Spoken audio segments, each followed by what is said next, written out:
Police কেন? প্রশাসন জবাব চাই। আমার ভাই আহত কেন? প্রশাসন জবাব চাই। জবাব দিতে হবে। আমার ভাই আহত কেন? আমার ভাই প্রশাসন জবাব চাই। এমন বক্তব্যকে যে সকলেই রাজাকার শুধু মুক্তিযোদ্ধারাই সুবিধা পাবে এরকম আমরা চেয়েছিলাম আমাদের অধিকার, কিন্তু আমাদের এরকম রাজাকার উপাধি দেওয়ার কারণে আমরা তার এই ভাষণের তীব্র প্রতিবাদ ও নিন্দা জানাই এবং বিশ্ববিদ্যালয়ের শিক্ষার্থীরা তাদের আন্দোলন শেষ সময় পর্যন্ত চালিয়ে যাবে যতক্ষণ পর্যন্ত তারা মেধাবীদের অধিকার প্রতিষ্ঠা হবে।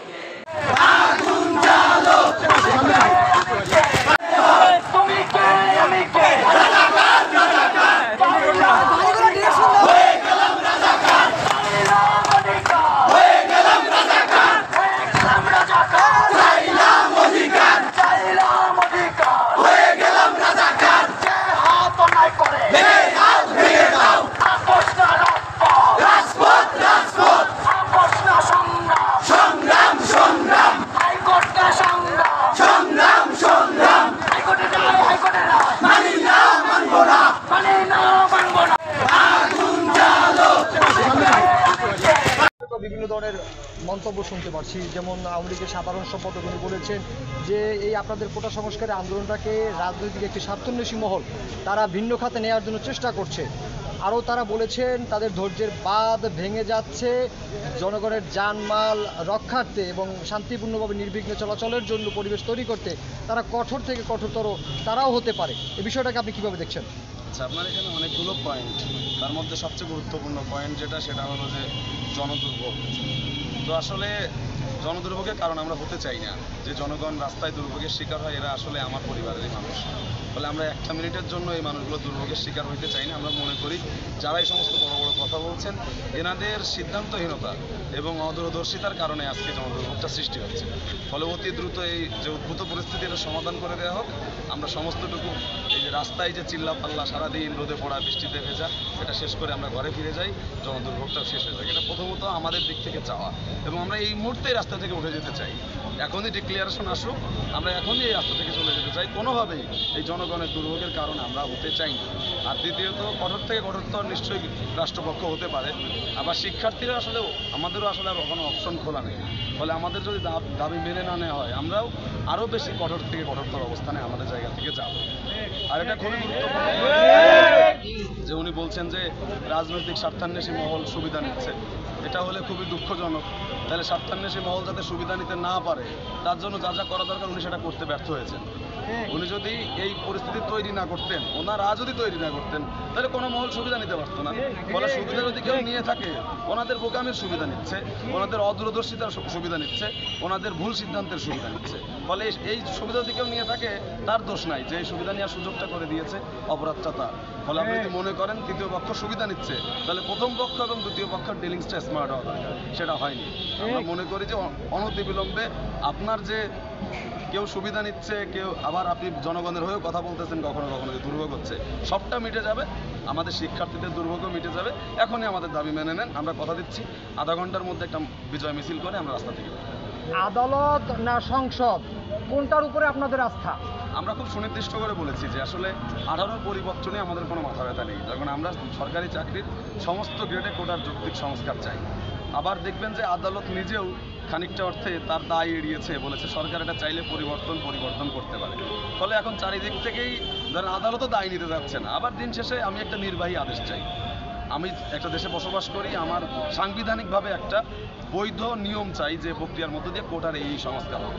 একজন ঘুম থেকে উঠে বলবে কোটা আছে, আর একজন বলবে যে কোটা নাই। এইসব দাল গল্পে আমরা আর ভুলতে চাই না। সাংবিধানিকভাবে অন্তত আমরা দেখতে চাই যে আসলে সংসদে আমার এই ব্যাপারটা একটা সাংবিধানিক সমাধানের মধ্য দিয়ে আমার কাছে আসছে। আদালত কি রায় দিল, কালকে আর একজন রিট করবে, পরশু আর একজন আপিল করবে, এসবের মধ্যে আমরা নেই। নাম এবং পরিচয়টা একটু। সুজয় শুভ বৈশালী। ধন্যবাদ। কিন্তু বন্ধুগণ, আমার যে অবাঙালি বন্ধু শিক্ষা গ্রহণ করে আজকে বিশ্ববিদ্যালয়ে এসেছে, ওর প্রাথমিক শিক্ষা শুরু হয়েছে বাংলায়। বাংলা ওর মাতৃভাষা না, ফলে ওর একই সঙ্গে এবং তার সঙ্গে যুক্ত করতে চাই বন্ধুগণ, আমাদের এখানে আমাদের সমতলে প্রাইমারি স্কুলের যে উদ্যোগে প্রতিষ্ঠিত, যেখানে 6টা আলাদা আলাদা মাতৃভাষায় বাচ্চাদেরকে পাঠদান করানো হয়, সেই স্কুলের আশেপাশে আজকে বিশ্ববিদ্যালয় পর্যন্ত এসেছে। ওর জীবনের লড়াই আর আমার জীবনের লড়াই বন্ধু এক না। ফলে আমি মনে অবশ্যই পড়াতে রাখতে হবে।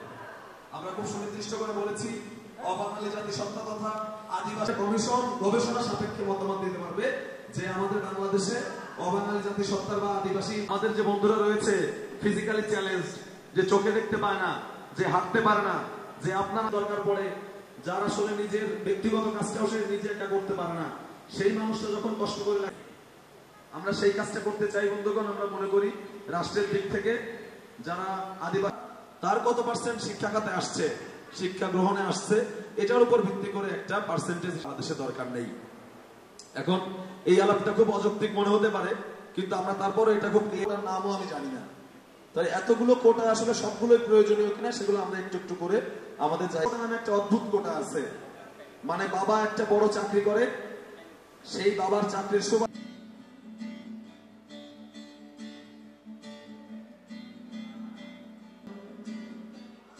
সোনার দৃশ্য চোখে পড়ে না, না না জীবনের রঙে মনকে টানে না।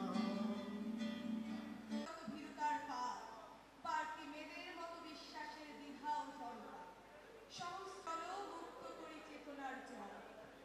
আমরা এগিয়ে যাব শ্রেণীহীন পৃথিবীর ইতিহাস। অনার্যের উষ্ণ লঘু সঙ্গ শক্তি শিল্পে সুনিপুণ করবে। আগুন জ্বালো, আগুন জ্বালো, ঠাই নাই, বৈষম্যের ঠাই নাই, লড়াই, এসো ভাই এসো বোন, গড়ে তুলি আন্দোলন, বৈষম্যের ঠাই নাই, বৈষম্যের ঠাই নাই, আগুন জ্বালো, আগুন জ্বালো, ভেঙে দাও গুড়িয়ে দাও, ভেঙে দাও গুড়িয়ে দিয়ে, ওটা নট কাম ব্যাক,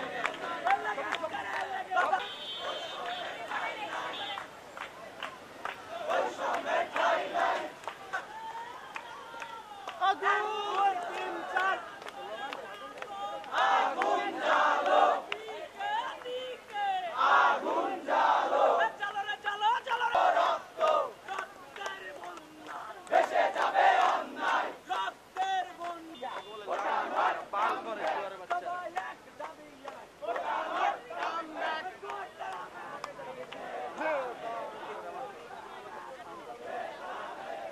ছিলাম অধিকার,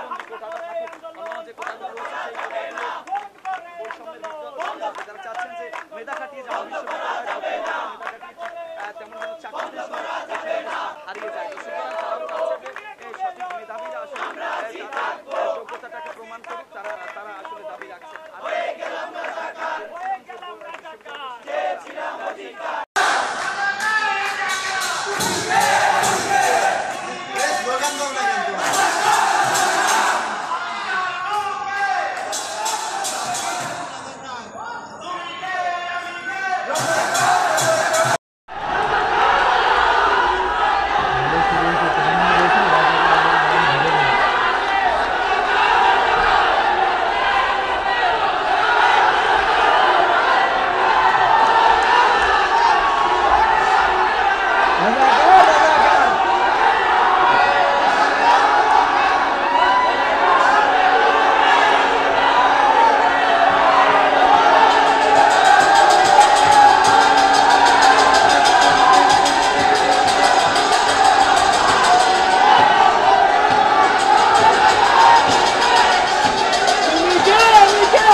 রক্ত